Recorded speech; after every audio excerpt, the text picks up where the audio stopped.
Alô pessoal, tranquilito no mais? Este vídeo é a segunda parte da entrevista com o Dr. Aildson Duarte, do IAC, sobre o manejo da adubação no milho safrinha em sucessão à soja. É imperdível!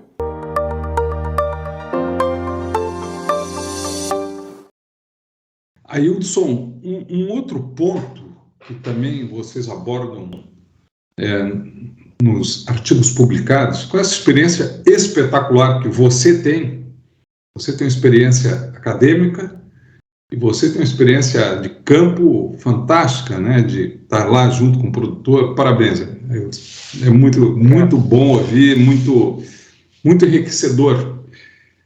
Mas eu te pergunto o seguinte, você falou da fonte de nitrogênio, mas nesses artigos que você publicou, alguns você também mexeu com fontes de enxofre, né? Porque nós temos hoje fontes com enxofre na forma elementar e nós temos com sulfato. Você poderia fazer uma observação a respeito dessas fontes de enxofre? O que o produtor rural deve levar em consideração em relação a elas? Sim, Nelson. E depois eu gostaria de voltar à questão da adubação aí do potássio, junto com o nitrogênio, viu, Nelson? Mas primeiro vamos falar aí do enxofre. Quando nós iniciamos uma rede, nós contemplamos o enxofre, eu falo sempre rede de experimentos, para quem trabalha com recomendação de adubação numa cultura, ele precisa ter rede de experimentos. Para estudar diferentes condições ambientais, textura do solo, condições próprias de chuva, de temperatura daquelas regiões, e a partir daí você posicionar de acordo com cada situação a adubação. E a região que tem rede própria na região tem uma riqueza enorme. Aí é uma região que tem parâmetros como, você pega regiões como lá na Fundação ABC, na região de Padagrária, que tem redes ali e faz posicionamento regional. Aí é fantástico. Mas, então, nessas redes que eu mencionei, a pergunta era, se eu tenho um solo com teor de enxofre alto, vai ter resposta a enxofre na adubação do milho? Será que tem? É uma dúvida. O Yamada, que a gente reconhece tanto o trabalho dele, sempre falou bastante de enxofre, né? E eu sempre comentava, olha, às vezes o enxofre tem resposta errática, a gente fica com uma dúvida terrível, né? Mas nessa rede nos elucidou uma coisa. Onde está o enxofre do solo? Da mesma maneira que o nitrogênio, o enxofre é orgânico. A principal fonte de nitrogênio em enxofre é orgânico. No caso do nitrogênio, tem que ser mineralizado. No caso do enxofre orgânico, também tem que ser mineralizado, né? Mas o enxofre disponível na forma de sulfato, que é o que a planta absorve, o solo é muito rico nesse enxofre disponível, mas em profundidade. Por quê? Na camada superficial, ela tem um pH maior e ela tem muito fósforo. Essas duas situações fazem com que a absorção do fósforo nessa camada superficial seja muito pequena. Ele é deslocado na forma de sulfato para as camadas profundas. Então, aí, o que nós percebemos? Está riquíssimo enxofre em profundidade. Mas se a camada 0,10 ou a 0,20 estiver pobre em enxofre, você tem resposta à aplicação de enxofre no milho. E por quê? Aildson, imagina. Opa! Eu posso fazer uma observação? Por favor. Eu trabalho com enxofre desde início dos anos 90, né? No campo e tudo mais. É muito tempo. E eu tive a felicidade de fazer um trabalho com o nosso querido e falecido Djalma. Opa! Durante 3 anos, lá no CPAC, lá na Embrapa Cerrados, e quero só falar para você exatamente o que a gente viu a campo, no milho. A gente acreditava na época, e o Djalma, com uma experiência fantástica, né? O Léo Nobre, Tomás Rain, o pessoal conhece muito o solo cerrado, e pelo menos, não tem enxofre nos primeiros 10 centímetros, tá, mas não tem problema, né? A raiz vai se aprofundar e tem. E o resultado, a gente estava testando doses e fontes de enxofre, sulfato e fonte elementar e tudo mais, e o resultado foi, eu cheguei a viajar, porque o Djalma me ligou, eu cheguei para ir lá ver. Disse, olha, Nelson, está acontecendo uma coisa que eu não esperava. O enxofre, a planta está arrancando e está mostrando deficiência de enxofre no milho. E isso deu impacto, eu não me lembro os números, porque esses números acabaram não sendo publicados, porque o trabalho não era sobre isso, mas o Djalma falava em coisa de 10 a 20 sacos a menos por esses 10 centímetros ou 15 centímetros que havia deficiência de enxofre. Que depois ela recuperou, mas só esse tanto que depois eles colocaram exatamente o que você está falando, lá em 2004, a recomendação, se tiver com baixo enxofre de 0 a 10 ou 0 a 20, e na subsuperfície tiver alto de enxofre, coloque enxofre, se eu não me engano, na quantidade de 10 ou 15 quilos no plantio. No cultivo, na semeadura, exatamente o que você está falando. Mas, Nelson, você imagina, eu gosto de fazer uma analogia, uma plântula de milho e um bebê. É um bebezinho, precisa na boca o nutriente. O que adianta estar cheio de nutriente longe se as primeiras raízes estão sem enxofre? Aí, quando você está falando em fonte, do elementar, do sulfato, adianta eu fazer uma cobertura com sulfato de amônio lá em V7? Já foi. Então, o enxofre no milho é na semeadura. Estou falando do milho safrinha. O milho verão, vou deixar um pouco de lado. Tem outras vertentes. Só estou deixando que existem outras vertentes, porque alguém já está pensando aí, olha, tem umas vertentes e o Ailton não está falando. Estou falando do milho safrinha, que é uma cultura altamente dependente de arranque. Se ela não acumular nutrientes nos estádios iniciais até o florescimento, depois do florescimento já foi, porque as condições adversas chegarão e de maneira intensa. Então, o segredo do milho safrinha é arranque. Então, nesse arranque, nós precisamos aí enxofre, se houver teores médios, ou aquele médio meia boca, ou enxofre, e na forma de sulfato, nesse milho safrinha. E no momento da semeadura, não é cobertura. Então, quando nós falamos lá a importância de colocar nutrientes na semeadura, nós vamos falar do potássio também, nós vamos falar da semeadura. E aí a questão do enxofre elementar. Ele é importante? Ele é. Ele contribui, mas ao longo do ciclo da planta. Ele tem que ser oxidado. Então, fornecimento. Você pode fornecer parte elementar, mas tem que ter uma porção significativa na forma de sulfato no arranque. Aí o elementar ele vai ser importante para suprir lá na frente, ele pode contribuir no sistema, aí depende muito da textura do solo, não vou entrar nessa questão que o Nelson é o doutor, nessa questão do enxofre elementar, depende muito de algumas condições para essa oxidação, e quanto menos argila e mais areia tivermos, essa oxidação geralmente é mais rápida. Então, voltando, Nelson, à questão do enxofre elementar, também trabalhei com enxofre elementar, não tanto, mas em solo mais arenosos, no sistema, ao longo do tempo, o aporte ano a ano do elementar, você tem uma condição muito interessante também de suprimento de enxofre para as plantas. Mas não é um aporte único desse ano, esquece, vou fazer um aporte daqui a 3 anos. É o aporte contínuo de enxofre. Pensando nesse arranque. Porque alguns agricultores podem falar, não, aplica enxofre. Gesso, aplica o gesso. Como que o senhor aplica gesso? Eu aplico esse ano, por 2, torno a aplicar gesso. Não vai resolver a questão dessa camada superficial. Nós temos dependência dessa adubação com sulfato. Falam, e o ano que eu apliquei o gesso? Mas o senhor aplicou que época o gesso? Que época o senhor plantou milho? Então, tem algumas questões a analisar aí também. O gesso é importante. Ailton, você já falou isso, mas eu vou repetir de tão importante que seja. A adubação fosfatada, ela é mais competitiva. para ser absorvida no solo, desloca gesso. Então, eu só estou retornando o que você já falou, só para lembrar o pessoal que, eu apliquei gesso, estou bem de enxofre. Não é bem assim. Né? Sim. Não é bem porque assim. Esse enxofre, ele vai... estava ali na superfície, ele está em profundidade. Colocou fósforo, chuva e tudo mais, e a tendência, em alguns solos, pode inclusive lixiviar e ser perdido. Solos muito arenosos também tem trabalho, né? Que não vai ter CTA para ele ficar absorvido mesmo nas camadas subsuperficiais. Nas camadas superficiais. Então, precisa cuidar, precisa analisar. Lembrando que a análise de enxofre, né, Wilson?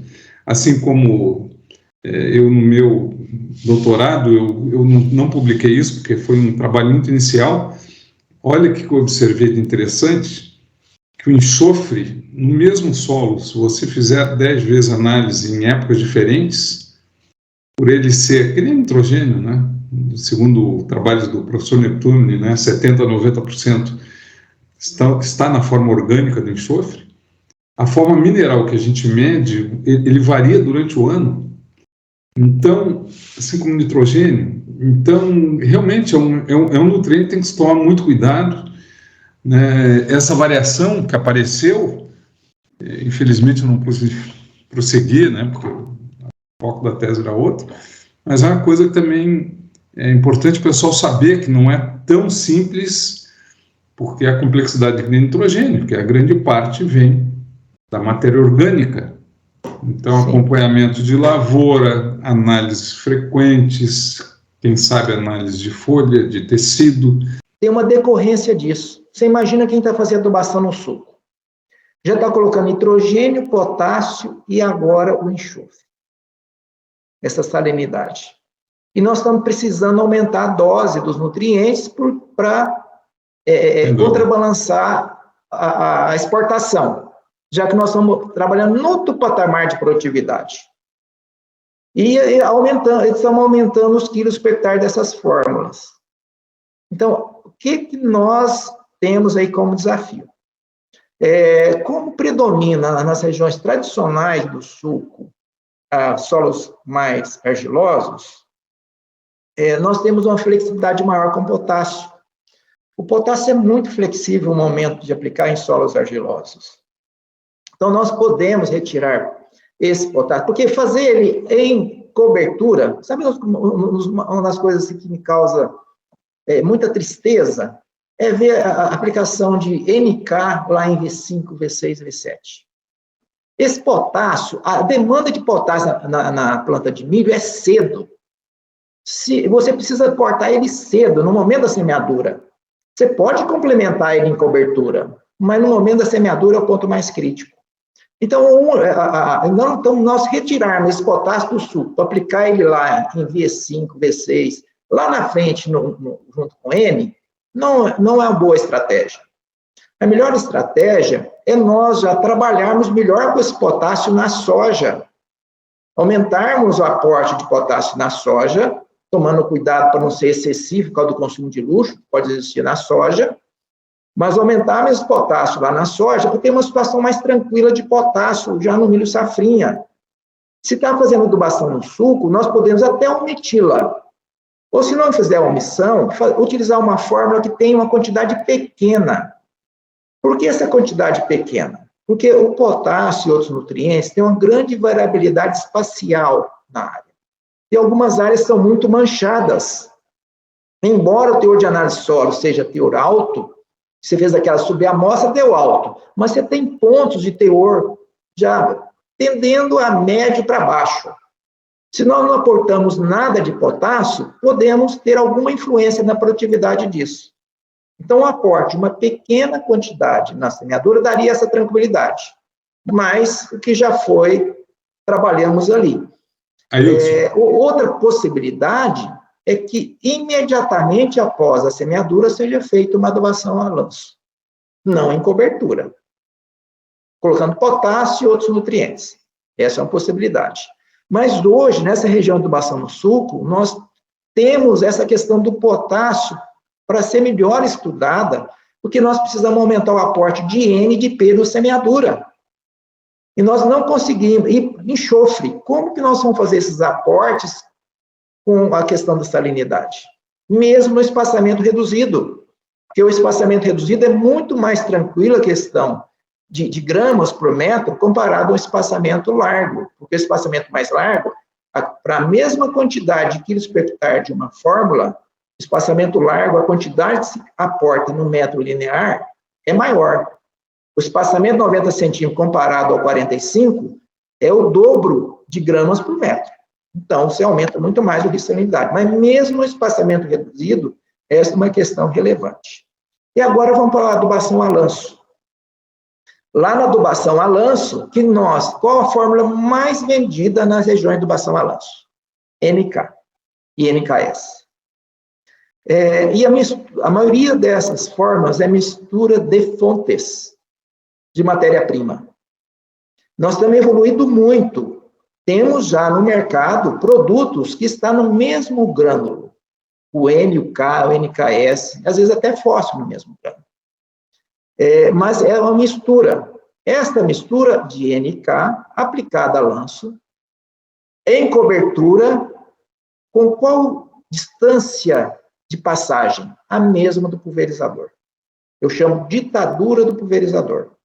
Então, a distância que o pulverizador faz as passagens é a mesma que fará o equipamento de distribuição de fertilizante, usando NK.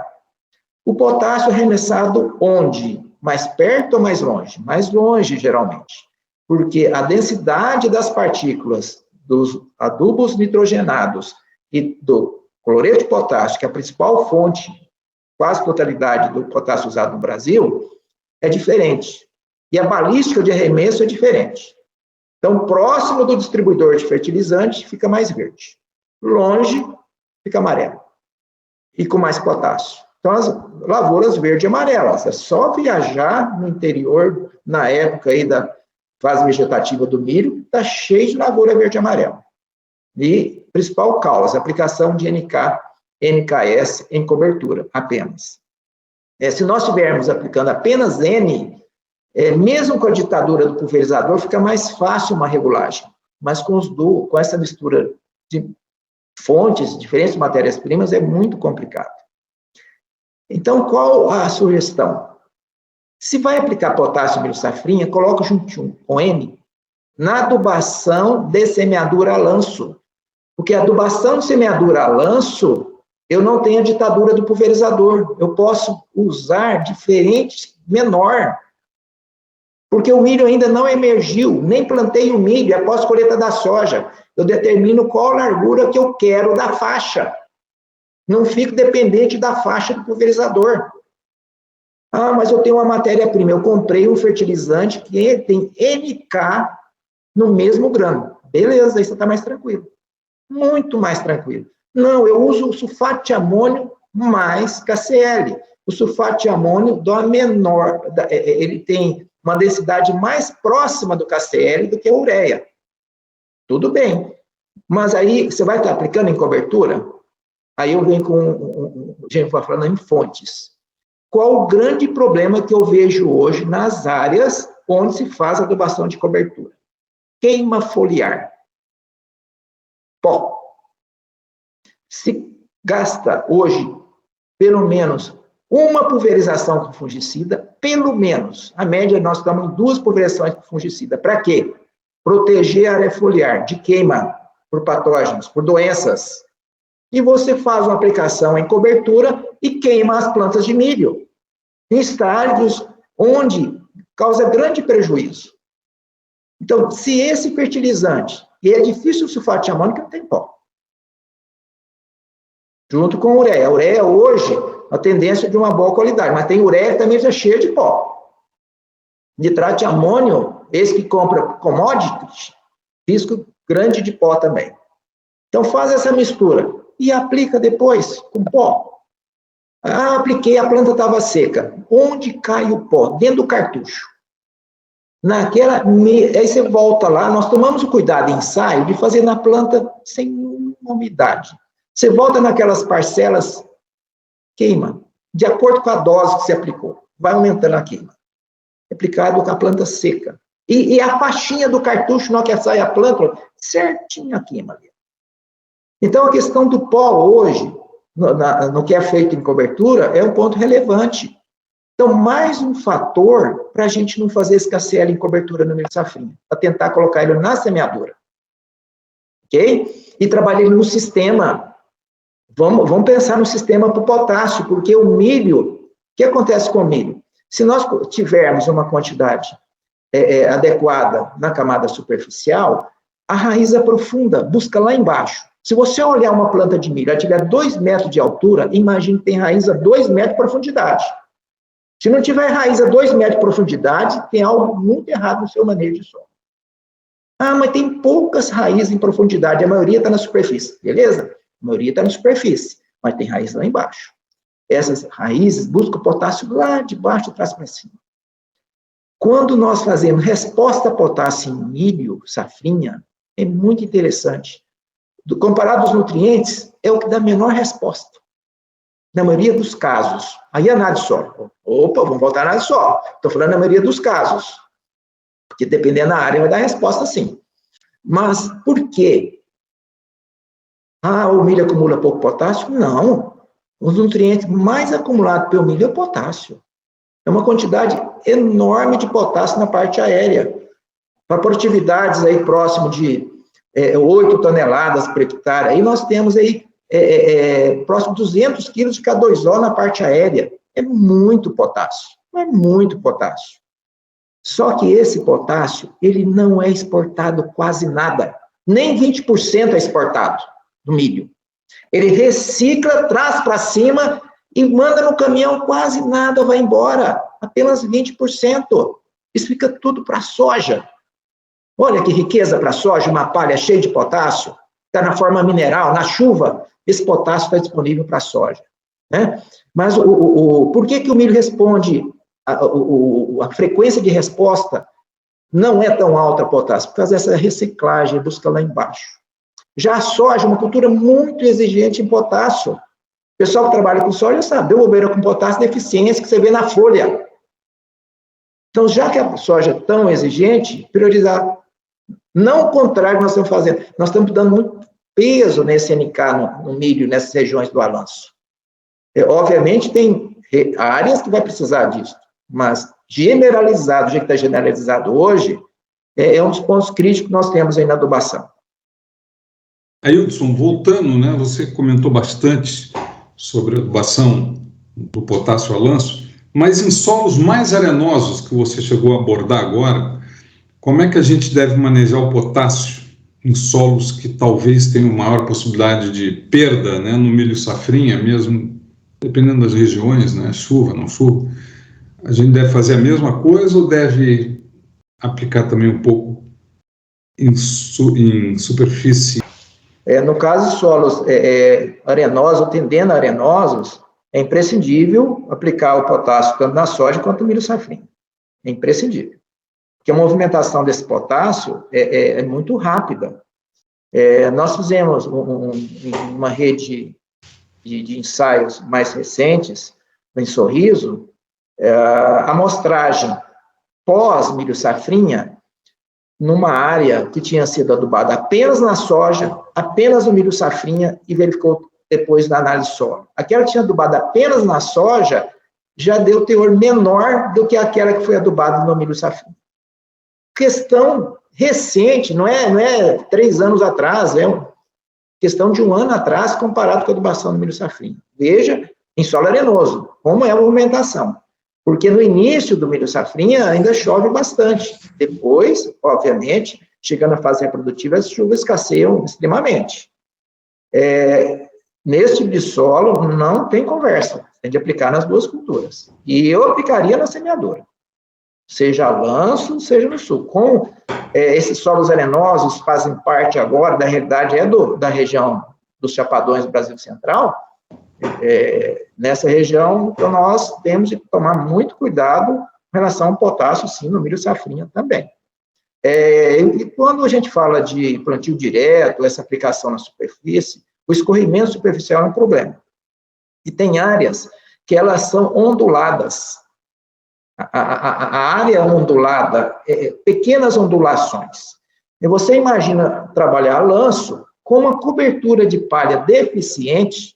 Uma coisa é o plantio direto no Rio Grande do Sul com palha, plantio direto estruturado. Uma coisa é no Brasil Central, com umidade altíssima, a temperatura cai muito pouco no inverno, e que é uma dificuldade grande manter palha na superfície. Então, essas áreas com pequenas ondulações, com pouca palha na superfície, a aplicação a lanço, há um escorrimento com a chuva.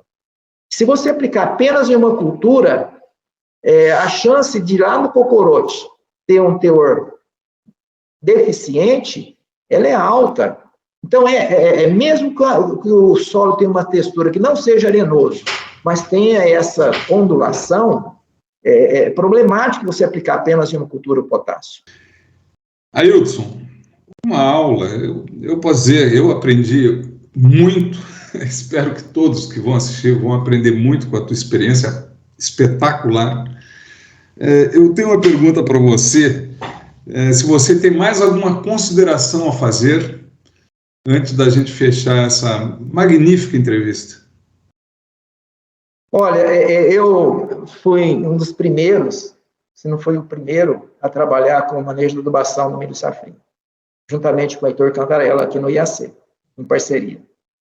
E continuo trabalhando em parceria com diferentes instituições de pesquisa, de assistência técnica, fundações, e eu acredito nesse modelo de trabalho, com empresas privadas, dando apoio, ajudando, com análise crítica das próprias empresas, e eu acredito nessa maneira de trabalhar. E dando importância para a pesquisa regional também. Pesquisa regional é fundamental. E acompanhei a evolução do milho safrinha. Tá? Desde 1992, quando eu comecei a trabalhar, estou no 31º ano de milho safrinha, e tenho um sonho, e espero que ele seja realizado. Que quando eu me for para o andar de cima, o milho safrinha já tem a média de produtividade superior a 10 toneladas por hectare no Brasil. Espero ter um longo período de vida para que isso aconteça e ver isso acontecendo já como aposentado, sabe? Olha, o milho safrinha começou com 2 toneladas, agora já está com 10 toneladas de média. E isto é possível. Se nós ajustarmos, nós temos uma evolução no melhoramento genético, no lançamento de novos híbridos, fantásticas, fantástico. Ajustando essas questões de manejo, nós vamos chegar lá. Espero ainda estar aqui para ver. E desejo a vocês que estão nos assistindo, que presenciem isso também.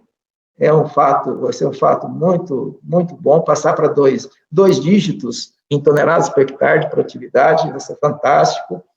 E aqueles que são mais jovens e que estão nos assistindo, incentivo vocês a fazer parte dessa história. Ailton, meu querido Ailton, muito obrigado. Eu não tenho palavras para te agradecer, espetacular. Você ainda vai assistir as 10 toneladas. Eu que sou vários anos mais velho, eu tenho dúvida, mas você vai assistir.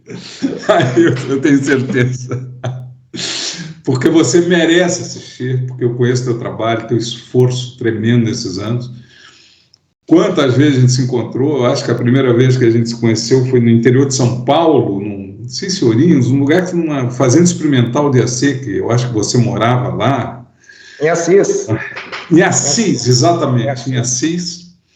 Me lembro ali que muitos e muitos anos, isso anos talvez 90, me lembro. Isso, 3 décadas. Eu na empresa privada, e a gente sempre teve uma parceria muito grande com a IAC, contigo, com o Heitor, com o Quase. Então, olha, muito, muito obrigado mesmo. Nelson, eu que agradeço a oportunidade, é muito bom conversar com você, com esse canal fantástico que você tem aí, para mim é uma satisfação. E compartilhar conhecimento com você e com todos que estão aqui, que a gente que trabalha na empresa pública faz parte da nossa missão. Então, nós estamos fazendo aqui, e você está facilitando que nós tenhamos êxito na nossa missão. Obrigado, viu, Nelson? Grande abraço, Ailton. Abração. Até mais, tchau. Até mais a todos.